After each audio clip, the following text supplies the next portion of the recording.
Hello दोस्तों, मेरा नाम श्रुति है। आज हम क्लास 11th की ऑर्गेनिक केमिस्ट्री को स्टार्ट कर रहे हैं, जिसमें हम सबसे पहले सीखेंगे नोमेनक्लेचर। क्लियर है? सबसे पहले हम सीखेंगे नोमेनक्लेचर, और नोमेनक्लेचर में भी सबसे पहले हम किसकी नेमिंग करेंगे? अल्केन्स की। तो इसके रिगार्डिंग सबसे पहले शुरुआत करते हैं बेसिक रूल्स। बेसिक रूल्स को सीखेंगे ताकि हम डिफरेंट डिफरेंट कंपाउंड की नेमिंग को कर पाएँ। ठीक है? बेसिक रूल में आप याद रखें, जो आपका मेन वर्ड होता है, नाम के जो मेन वर्ड होता है उसे वर्ड रूट कहते हैं। उससे पहले कुछ लगता है उसे प्रीफिक्स कहते हैं। प्री मतलब पहले, ठीक है? पहले फिक्स होता है प्रीफिक्स, और नेम के बाद में हम कुछ लगाते हैं उसको बोलते हैं सफिक्स। ठीक है?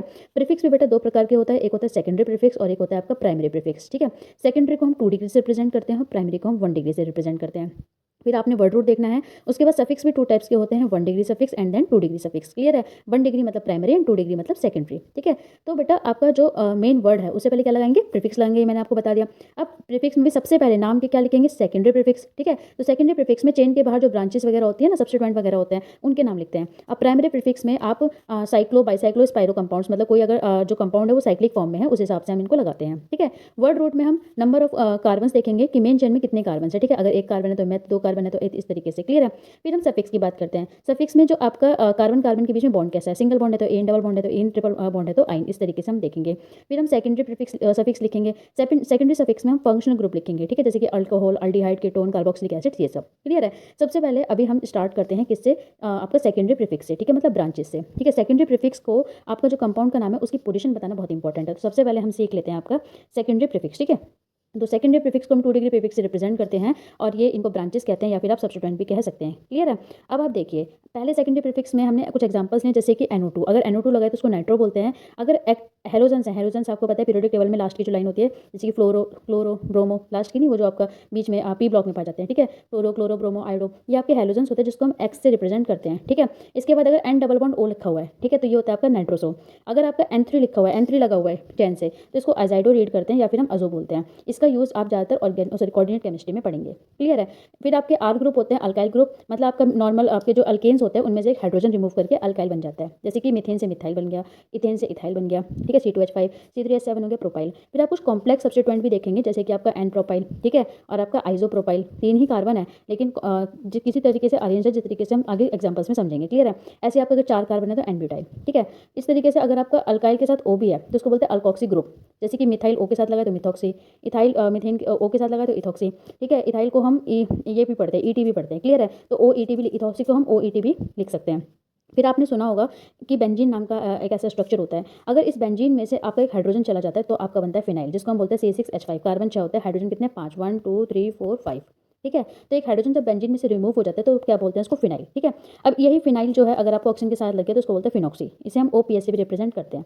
तो आपने बहुत सारी ब्रांचेस के नाम पढ़े हैं। अब ब्रांचेस के बाद ये तो हम देख लेंगे कि उसकी कंपाउंड को देख करके कि साइक्लो है नहीं है। ठीक है? फिर हम बात करते हैं नंबर ऑफ वर्ड रूट पे। ठीक है? वर्ड रूट आपका क्या है? Number of carbon in main chain. अगर मेन चेन में 1 कार्बन है तो मैथ, 2 कार्बन है तो एथ, 3 कार्बन है तो प्रॉप, 4 कार्बन है तो ब्यूट, 5 है तो पेंट, 6 है तो हेक्स, 7 है तो हेप्ट, 8 कार्बन हैं तो ऑक्ट, 9 कार्बन हैं तो नॉन, 10 कार्बन हैं तो डेक। ठीक है? फिर अनडेक, डू डेक, ट्राई डेक। 13 तक आप याद कर लीजिए, इतने ज़्यादा ज़रूरी नहीं होते हैं। ठीक है? मतलब 13 तक ही आते हैं ज़्यादातर। ठीक है? मोस्टली मतलब 13 से ज़्यादा तो आपको वो नहीं देगा। फिर भी थोड़ा सा एक्स्ट्रा बताने के लिए मैं आपको अभी आगे और दिखाती हूँ इसको। ठीक है? एग्जाम्पल्स को इसके, जैसे आप देख सकते हैं 14 का क्या लिखा है? टेट्राडेक। ठीक है? फिर पेंटाडेक, हेक्साडेक, हेप्टाडेक, ऑक्टाडेक, नोनाडेक, आइकोस, इकोस बोलते हैं। फिर हेनिकोस, डूकोस, ट्राइकोस, टेट्राकोस, पेंटाकोस, हेक्साकोस, हेप्टाकोस, ऑक्टाकोस, नोनाकोस और ट्राइकॉन्ट। 30 को बोलते हैं ट्राइकॉन्ट, 31 को हैन ट्राइकॉन्ट। ठीक है? फिर dotriacont, tritriacont, tetratriacont, pentatriacont, hexatriacont, heptatriacont, octatriacont, nonatriacont और 40 को बोलते हैं टेट्राकॉन्ट। क्लियर है? तो नंबर ऑफ कार्बन जो है मेन चेन में, ठीक है,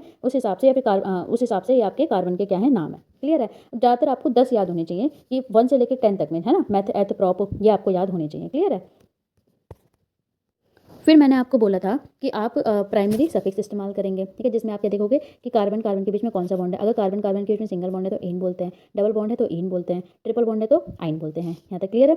ठीक है? उसके बाद अगर हम बात करें तो आपका रूल्स फॉर नोमेनक्लेचर के हिसाब से कुछ नामकरण देखते हैं। अभी आपने देखा पहला रूल क्या बेटा? Select longest carbon carbon chain. आपको सबसे लंबी कार्बन कार्बन चेन को सिलेक्ट करना है। Need not to be straight, जरूरी नहीं कि वो स्ट्रेट हो। फॉर एग्जाम्पल मैंने एग्जाम्पल लिया है, ऊपर कितने कार्बन है? 1 2 3 4 5 6 7, 7 कार्बन है ना, और नीचे भी लगा हुआ है। तो अब लॉन्गेस्ट चूज करना है। तो देखो 1 2 3 4 5 6 7 8, 8 ऐसे बैठा है ना, तो सबसे लंबी वाली कार्बन चेन कौन सी हो गई? ये वाली हो गई। क्लियर है? ये आपकी सबसे लॉन्गेस्ट कार्बन चेन हो गई। इसी तरीके से दूसरा रूल है, इफ 2 और मोर लार्जेस्ट कार्बन चेन, अगर आपको 2 या 2 से लार्जेस्ट कार्बन चेन दिख रही है, ठीक है, are there, select the one with maximum number of branches. तो वो वाली चूज़ करो जिसमें ब्रांचेस सबसे ज़्यादा हैं। जैसे कि आप देख रहे हो कि अगर हम सिंगल सीधी लेंगे तो 5 है, ऐसे भी 5 हो सकती है और आपकी ऐसे भी 5 हो सकती है। ऐसे में बेटा कितनी ब्रांचेस दिख रही हैं? 2 ब्रांचेस दिख रही हैं। ऐसे में अगर लोगे तो एक ही ब्रांच दिख रही है और ऐसे लोगे तो भी 2 ब्रांच दिख रही हैं। तो ये वाली भी सही है और ये वाली भी सही है। क्लियर है? तीसरा रूल है numbering from that side so that branch get lowest locant या फिर नंबर या लोएस्ट लोकेंट रूल। मतलब ये है कि अब आपको नंबरिंग करनी है। आपने लंबी चेन चूज़ कर ली, अब आप नंबरिंग करोगे पर उस साइड से करोगे जिस साइड से आपको ब्रांच पहले पड़ेगी। फॉर एग्जाम्पल ये लंबी कार्बन की चेन थी, तो यहाँ से काउंट करोगे तो कार्बन कौन से जो इधर से काउंट करोगे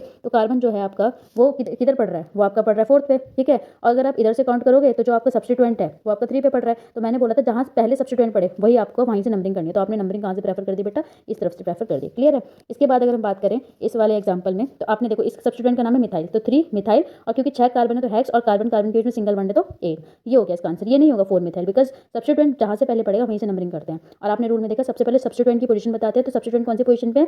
3 पोजीशन पे। ठीक है, सब्स्टिट्यूएंट 3 पोजीशन पे, तो हमने वो लिख दिया। उसके बाद आप अपना क्या सब्स्टिट्यूएंट हो गया। उसके बाद अब मेन कार्बन की चेन कितने की? 6 की है, तो आपने हेक्स लिखा, और क्योंकि कार्बन कार्बन के जो सिंगल बॉन्ड है तो आपने एन लिखा। क्लियर है इतनी सी बात? ठीक है, अब हम बात करते हैं दूसरे एग्जाम्पल की। इस दूसरे एग्जाम्पल में भी आपके 1 2 3 4 5 6 कार्बन दे रखे हैं। अब देखो नंबरिंग किधर से करेंगे? इधर से। ठीक है, क्योंकि इधर से पास पड़ेगा, है ना, तो इधर से आपका पास पड़ा, फिर इस तरीके से आपका सेम ही क्वेश्चन है, बस आपने क्या करा, इसी क्वेश्चन में हाइड्रोजन की फिलिंग कर रखी है और कुछ नहीं कर रखा। ठीक है, हाइड्रोजन की क्या कर दिया? फिलिंग कर दिया। हाइड्रोजन की फिलिंग किस हिसाब से करोगे? कार्बन की वैलेंसी के हिसाब से। कार्बन की वैलेंसी कितनी होती है? 4। जैसे इस कार्बन में कितने हाइड्रोजन आएंगे? 3, बिकॉज इसने एक ही बॉन्ड बना रखा है तो 3 हाइड्रोजन आएंगे। इस कार्बन ने 2 बॉन्ड बना रखे अगल बगल तो 2 हाइड्रोजन आएंगे। इस तरीके से आप हाइड्रोजन की फिलिंग करेंगे। क्लियर है?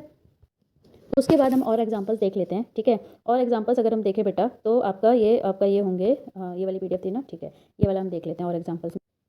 तो बेटा ये आपका तीसरा रूल है लोएस्ट सम रूल। ठीक है, लोएस्ट सम रूल का मतलब ये होता है कि मान लो आपके जो सब्स्टिट्यूएंट है वो इधर से भी, ये वाला एग्जांपल में देखो, इधर से भी 2 पोजीशन पे पड़ रहा है और इधर से भी 2 पोजीशन पे सब्स्टिट्यूएंट आ रहा है। ठीक है, इसके ऊपर 2 सब्स्टिट्यूएंट है और यहाँ पे 2 पोजीशन देखते हैं, एक सब्स्टिट्यूएंट। अब किधर से नंबरिंग करोगे? तो आप देखोगे हम इनका सम करेंगे। जैसे अगर हम इधर से नंबरिंग करते हैं, ठीक है, ऑरेंज वाली साइड से, तो पहले सब्स्टिट्यूएंट 2 पे है तो हमने 2 लिख दिया। ठीक है, दूसरे सब्स्टिट्यूएंट 5 पे 2 है तो 5 पे 2 है, तो टोटल सम कितना आ जाएगा? 12।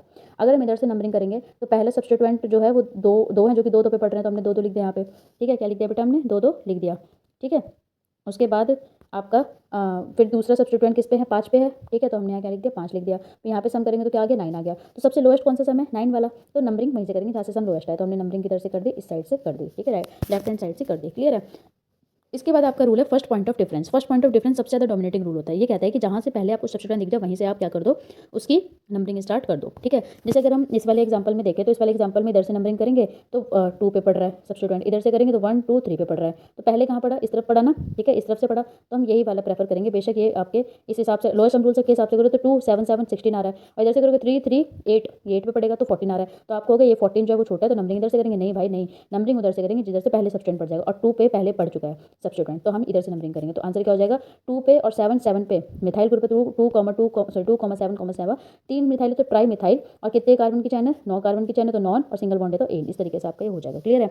आप naming of substituent always alphabetically, substituent की नेमिंग हमेशा अल्फाबेटिकली लगेगी। जैसे इस वाले एग्जांपल में एक मिथाइल नाम का सब्स्टिट्यूएंट है, इथाइल नाम का, क्योंकि इसमें 2 कार्बन है तो इथाइल हो गया, और क्योंकि इसमें एक ही कार्बन है तो क्या हो गया? मिथाइल हो गया। क्लियर है? तो इसमें देखेंगे तो पहले सब्स्टिट्यूएंट इधर से पड़ रहा है तो नंबरिंग तो इधर से होगी, क्योंकि मैंने बोला सब्स्टिट्यूएंट जहाँ से पहले पड़े नंबरिंग वहीं से कर दो। लेकिन और जब आप सब्स्टिट्यूएंट को लिखोगे, उसकी पोजीशन को लिखोगे, तो सबसे पहले जिसका अल्फाबेट पहले आता है उसको लिखेंगे। तो ई पहले आता है ना, तो 5 इथाइल फिर 3 मिथाइल है, क्योंकि एम बाद में आता है, और क्योंकि 8 कार्बन की चैन है तो ऑक्ट, और सिंगल बॉन्ड है तो एन। क्लियर है? अब इसमें देख लो, इसमें ये इथाइल नाम का है और इसमें मिथाइल नाम का ऊपर भी और नीचे भी है। ठीक है, तो ई पहले आता है, नंबरिंग तो इधर नंबरिंग इधर से 1 2 3 1 2 3। अब इधर भी 3 पे पड़ रहा है, इधर भी 3 पे पड़ रहा है। क्लियर है? तो बेटा इधर 3 पे पड़ रहा है, लेकिन यहाँ पे दो सब्स्टिट्यूएंट 3 पे पड़ रहे हैं, ये ठीक है ना, और ये एक ही सब्स्टिट्यूएंट 3 पे पड़ रहा है। तो इस तरीके से हम नंबरिंग किधर से करेंगे? इधर से। ठीक है, पर लिखेंगे नाम इसका पहला 5 इथाइल 3 3 2 मिथाइल है तो डाई मिथाइल हेप्टेन। ठीक है, डी कंसीडर नहीं करेंगे अल्फाबेट में, एम कंसीडर करेंगे। Di tri as alphabetically don't consider. Clear है? ये वाला देख लो, अब ये दूसरे पे सब्स्टिट्यूएंट पड़ रहा है, पहले पे तो नंबरिंग तो जहाँ से सब्स्टिट्यूएंट पहले पड़ेगा वहीं से होगी, तो नंबरिंग यहाँ से होगी। पर लिखेंगे पहले ब्रोमो क्योंकि बी पहले आता है, और आपका फिर लिखेंगे क्लोरो क्योंकि फिर बाद में सी आता है। तो 4 ब्रोमो 1 क्लोरो, 5 कार्बन की चैन है और सिंगल बॉन्ड है। ठीक है, तो 4 क्लोरो 1 ब्रोमो पेंटेन। क्लियर है आपका यहाँ तक? इस तरीके से आप और एग्जांपल्स देख सकते हैं। If tie on first point of difference then decide alphabetically. For example अगर ये सब्स्टिट्यूएंट भी 1 पे आ रहा है, ये भी 1 पे आ रहा है, तो अब अल्फाबेट को प्रेफरेंस देंगे, क्योंकि ब्रोमो पहले आता है तो नंबरिंग इधर से हो जाएगी, इधर से मत करना। तो 1 ब्रोमो 4 क्लोरो ब्यूटेन। क्लियर है? ये कुछ एग्जांपल्स है बेटा, इनको ध्यान से देखना, और मैंने आपको इसमें आंसर्स भी लिख रखे हैं, एक बार ध्यान से देखो। डाउट आए तो कमेंट्स में पूछ लेना, पहले खुद से करना, और फिर अगर दिक्कत आ रही है तो मुझसे कमेंट्स में पूछ लेना। क्लियर है? बाय बाय, टेक केयर, हमारे साथ बने रहिएगा। ठीक है, हम इस ऑर्गेनिक केमिस्ट्री की एक वीडियो लाएंगे और आपका ये पूरा क्लियर करेंगे, आपका स्कूल से लेकर के आपका एडवांस लेवल तक इस टॉपिक को लेके जाएंगे। क्लियर है? Okay, bye bye.